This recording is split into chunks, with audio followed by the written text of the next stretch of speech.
The last chapter ended with the creepy woman leaving the library after she tried to find Momo but failed. This left Momo in a state of shock over what was happening. Will we finally discover today who this very creepy woman is and what her reason is for trying to catch her? Let's find out. We continue the story in chapter 169, titled Find the Culprit, where we see Okarun rushing back to the library after their class. Someone stopped him from running because it wasn't allowed in the hallways, also calling him bruh, and it turned out to be Mr. Sanjome, aka Count Saint Germain, who explained that if Okarun bumped into someone it would hurt, and he said this in a baby talk manner. Because of this, Okarun bowed and apologized and started walking. As he passed by Mr. Sanjome, he asked how their club activities were going and if they had found new secret discoveries, which puzzled Okarun, but he quickly agreed. Mr. Sanjome started following him and said to wait because he was thinking about where he was going, so he told him he was in a bit of a hurry. He asked him what kind of secrets they had uncovered, so he pointed out again that he was in a hurry and if possible, he would tell him next time, to which Mr. Sanjome seriously replied that it wasn't possible, which puzzled him.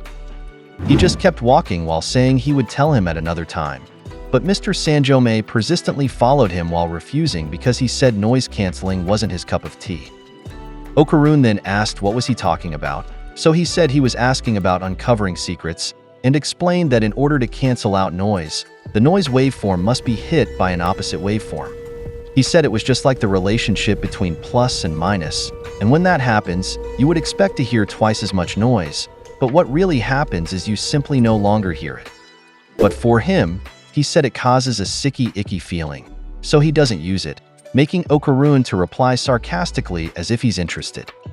Mr. Sanjome then asked if he was familiar with the phenomenon of metronome synchronization, to which Okarun listlessly replied that he couldn't really say yes.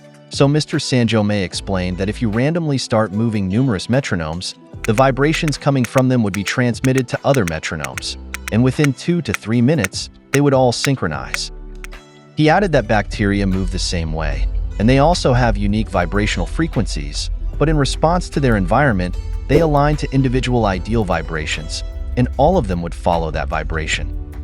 He continued his explanation, saying that human cells make up only 10% of all cells in the body, and the remaining 90% is made up of bacteria. In other words, instead of having true free will, a human's actions are decided by the characteristic vibrational frequencies of their bacteria. Because of this, he got Okarun's interest and he turned while commenting how amazing what he shared was, and when Okarun turned to him, he suddenly asked, "Do you yield?" and an eerie feeling surrounded the area. This made Okarun confused, so he added if he was accepting defeat in the face of his knowledge. Okarun stopped walking and stared at him, but soon agreed and smilingly said that he had been defeated by him. This seemed to bring an extraordinary feeling to Mr. Sanjome's body, and it was as if his whole body got goosebumps because of it.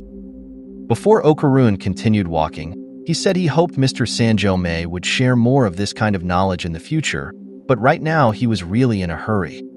Okarun started walking away, and Mr. Sanjome watched him while holding something in his suit pocket.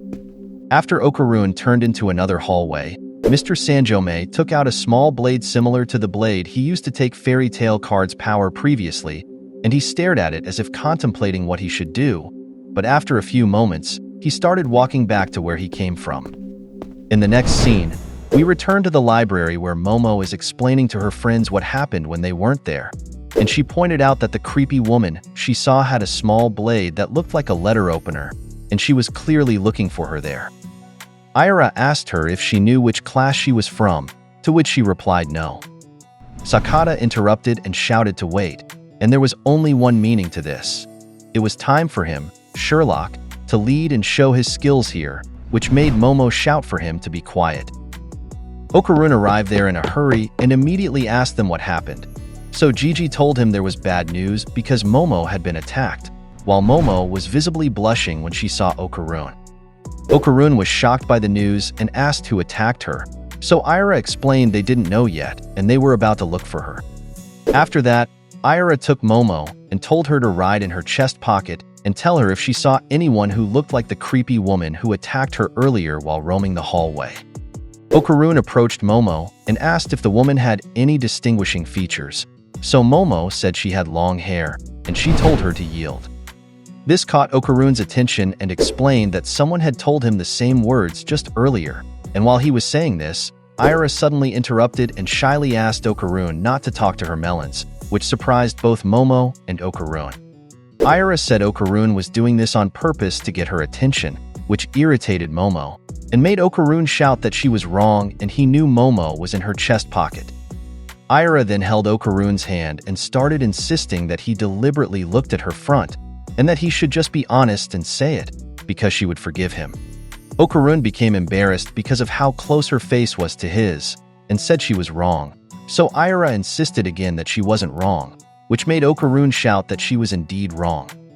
Because of this, Ira just offered that Okarun should say he did it on purpose just once and she would forgive him, which left Okarun speechless, and he replied that he did do it on purpose.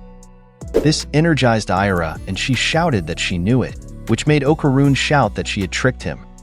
Ira hugged his arm and pestered him again to be honest and just say it. So Okarun objected that he had been telling her that he didn't. Ira then noticed Sakata, who had been staring at her for a while, so her attention turned to him and she kicked him while angrily saying that he had been staring at her bosoms. Okarun let out a sigh of relief because Ira wasn't pestering him anymore, while Gigi was playfully singing at the side, and I don't know what he was singing. Suddenly Momo called Okarun in an irritated manner as Four Eyes, and when he looked at her, Momo's face showed disgust and she was clearly pissed off. Because Okarun looked at her chest pocket again, Ira started teasing again and said he didn't need to be too formal about it, and he could be more direct, which made Momo give Ira side eyes, while Okarun didn't know what to do anymore. On the other hand, Gigi continued singing while all of this was happening. Momo couldn't hold back anymore, and using her power, she got a chair and hit Okarun's head with it while shouting that he was a bonehead. Ira got angry at her and asked what she was doing, so Momo shouted at Ira to stop sticking to Okarun like stink on poop. Meanwhile, Rei excused herself saying she had a commission meeting to attend, Vamola and Gigi were dancing, and Sakata continued admiring his own handsomeness. On the other hand, in a hallway of their school, we see the creepy woman slowly walking.